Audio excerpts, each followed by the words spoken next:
بسم الله والصلاة والسلام على رسول الله. السلام عليكم حبيباتي، إن شاء الله تكونوا كامل بخير وبصحة جيدة. جيتكم اليوم بوصفة خبز الدار تحلفي عليه موسكوتشو، بوصفة اقتصادية وطريقة تحضير ما كاش ما أسهل منها، بدون عجن ولا دلك، يعني ما فيهش التعب. خلاص البنات، وغير بحبة بيض اللي تقدري تستغني عليها إذا ما كانش متوفر عندك، وإلا إذا كانت عندك الحساسية من البيض.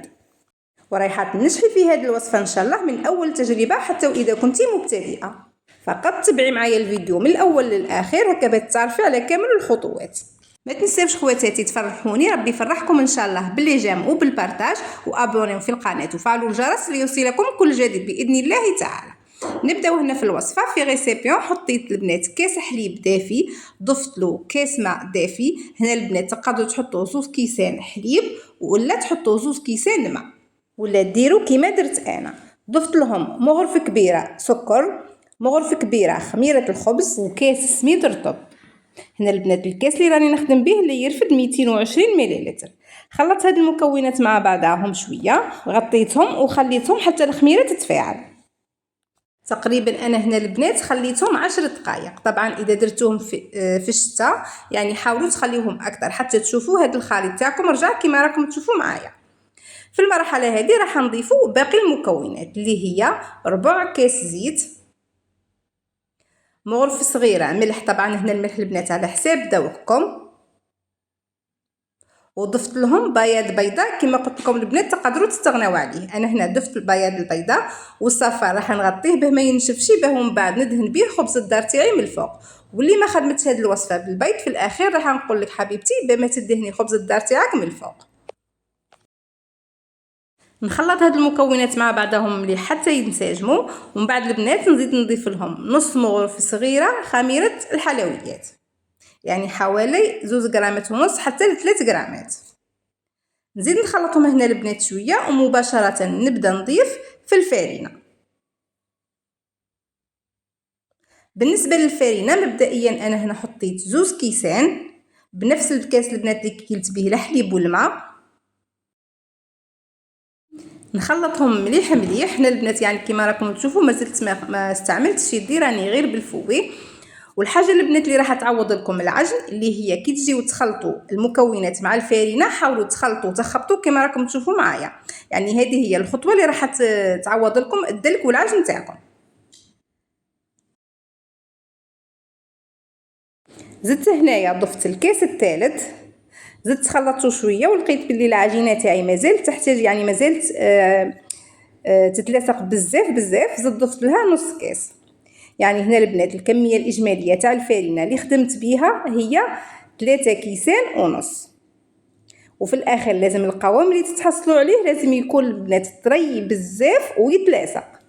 هذا هو السر البنات باش يجي المسكوتشو تاعكم خفيف. وكل مره نجيو نضيفوا فيها الفارينه نخلطوا ونبقاو البنات نضربوا ولا نخبطوا في الخليط تاعنا باش نتحصلوا على نتيجه هايله.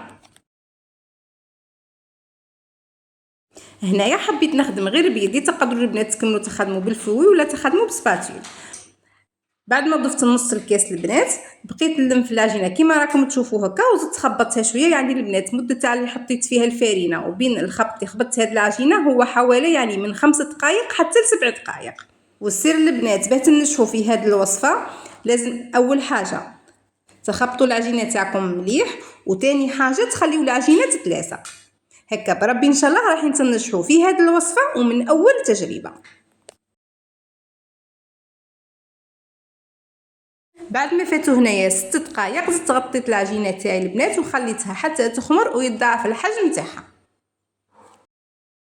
شوفوا هنا البنات الله يبارك يضاعف الحجم تاعها كيفاه رجعت ما شاء الله. شوفوا لي هذيك الخيوط. اذا البنات شفتيو العجينه تاعكم بعد ما خمرت بهذه الطريقه عرفوا بربي ان شاء الله باللي المسكو ولا الخبز الدار تاعكم راح يجيكم بزاف بزاف خفيف وهايل. دهنت يدي بكميه مليحه من الزيت وهبط لها الخمور. ومن بعد البنات جبت الصينيه تاعي للابعاد تاعها 40 على 30 سنتيم. بعد ما كنت دهنتها بالزيت حطيت فيها البنات العجينه وحاولت البنات نحلها على كامل الصينيه. وكما شفتوا معايا غالياتي، يعني وصفه سهله ماهله وتوجد ليه فقط تتابعوا جميع الخطوات، وبربي ان شاء الله جميع من راح يذوقها عندكم راح يبقى يحكي على خبز الدار تاعكم، وبربي ان شاء الله رايحين ديروا به حاله، خاصه البنات راهو قريب رمضان ان شاء الله، خبيوا الوصفه في عينيكم وحضروها لوليداتكم. واذا حبيتوا البنات هذه الوصفه تخدموها باه تشربوا بها الحليب، تقدروا في بلاصه المغرف تاع السكر تحطوا نص كيس سكر هكا باه تحصلوا على خبز الدار حلو.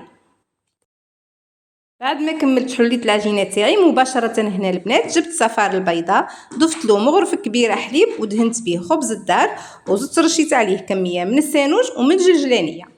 هنا البنات طبعا تقدروا تخليوا خبز الدار ولا العجينه تاعكم حتى تخمر باه تقوموا بهذه الخطوات، ولكن وخاصه المبتدئات يعني تخافي حبيبتي بعد ما يطلع معاك تروحي تدهنيه بصفار البيض، ومن بعد البنات يعني تقيسيه يفسدلو الخمور، لهذا من الاحسن تدهنيه قبل ما يخمر معاك.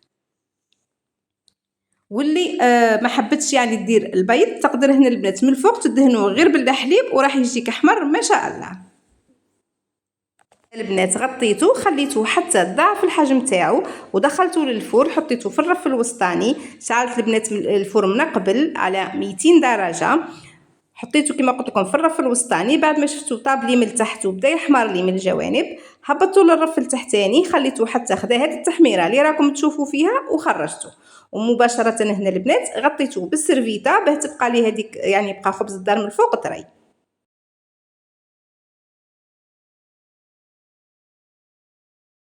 خليت الخبز الدار حتى برد وجيت هنا البنات قلبته باه راح نقسمه معاكم يعني باه تشوفوا القوام تاعو، تشوفوا لي هذيك الخفه والهشاشه، صدقوني من اروع الوصفات بربي ان شاء الله تاع خبز الدار اللي رايحين تجربوهم.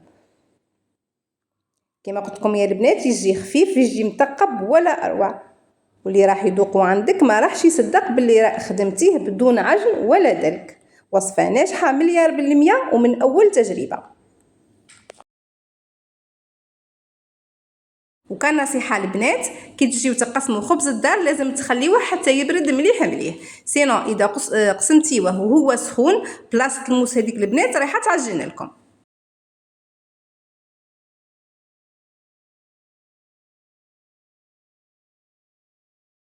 نتمنى حبيباتي تجربوا هذه الوصفه، واللي جربتها ترجع هنا للفيديو وتخلي لي رايها في التعليقات. كما شفتوا معايا حبيباتي جا قطن خفيف ما تامنوش عقلكم، وجميع من راح يذوقوا عندك راح يطلبك في الوصفه.